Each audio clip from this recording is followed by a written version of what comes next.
Hi, my name is Sophia, and my attempted behavior change is that of decreasing my overall consumption of caffeinated beverages.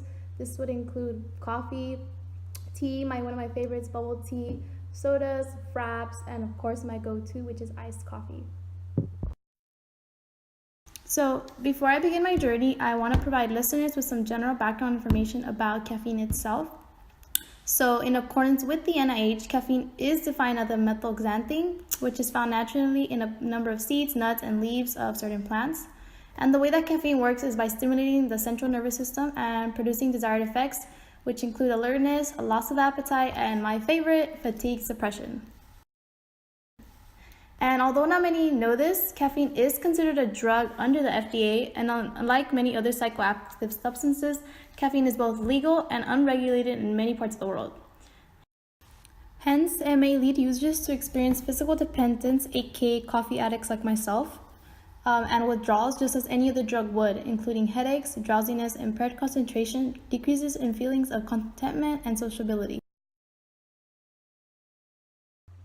Though I haven't been diagnosed yet, I do experience lots of symptoms of GERD, and my mom has had GERD for a number of years now, so has my brother. So I do think it's genetic, and I do experience these symptoms when I eat very heavily condimented foods, very fried foods, heavily greasy foods, and when I drink my morning coffee or my iced coffee. So the way I handle this is very unhealthy. I pop a quick omeprazole or drink some magnesium milk and go about my day. In November of 2017, I experienced the passing of a kidney stone. I was in unbearable pain, probably the worst pain I've ever felt in my life. And I was sent to urgent care. I was given IV fluids, meds, and I ran through a CAT scan, and sure enough, results showed that I did have a kidney stone. And the doctor basically charged me with one condition, that was to lay off the caffeine and a high salt intake. Though I did listen to instructions and laid off the caffeine for months, I slipped back into my excessive caffeine habits once 2018 spring semester was in full swing and the workload of my nursing courses got to me. Sure enough, during midterm season, I experienced fever, chills, and my back ached for nearly 4 days before I seeked medical attention. And after doing some quick blood work tests, these tests ran back and said that I had a kidney infection that was spreading to the rest of my body, which my body was trying to fight off. And again, my physician gave me one condition: lay off the caffeine. Since then, I have tried my best to limit my caffeine intake and increase water consumption, especially if I do have myself a cup of coffee. And here's a picture of me the day that I was sent to urgent care. Some of the interventions that I tried were that of waking up earlier than usual. So rather than 3, 4 in the morning, I would try to be in bed before 1. That way I wouldn't need a morning coffee in the morning. I also looked into taking cold showers in the morning rather than at night, and an article by Medical Daily stated that a nice cold shower would stimulate the body, get your heart rate going, and would give you natural blood flow going, and that way you have a good source of energy, natural source of energy, and that's an approach called hydrotherapy.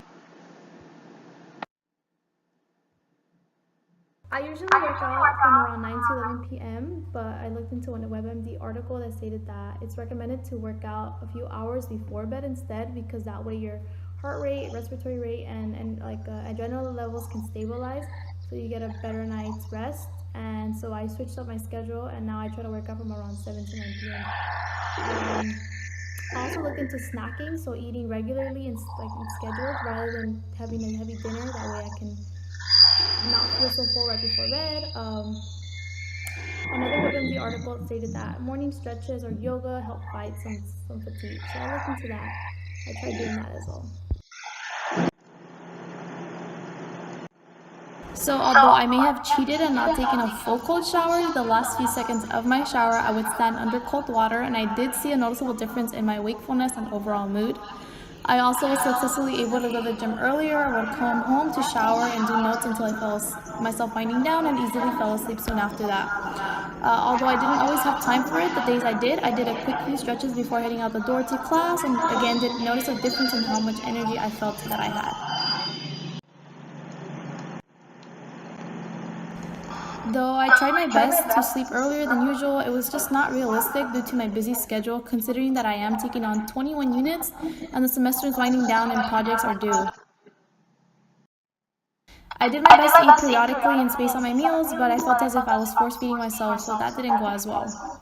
Caffeine withdrawals were also very difficult to overcome. Here's a little funny picture of that. I applied the trans-theoretical model contemplation stage when I was made aware that I do indeed have a caffeine problem and that it was affecting my health due to the kidney problems I was having.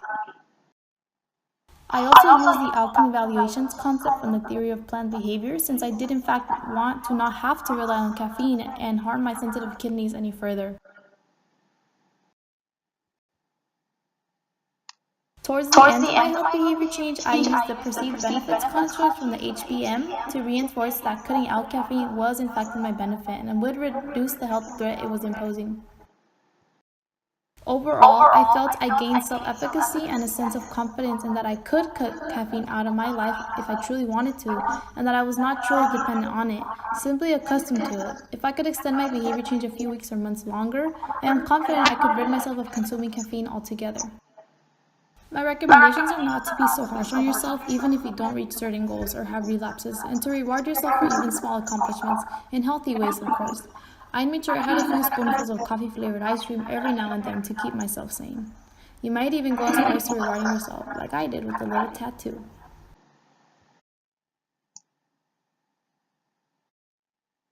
Here are some tables that I used. These are the resources that I use, and that concludes my health behavior change journal.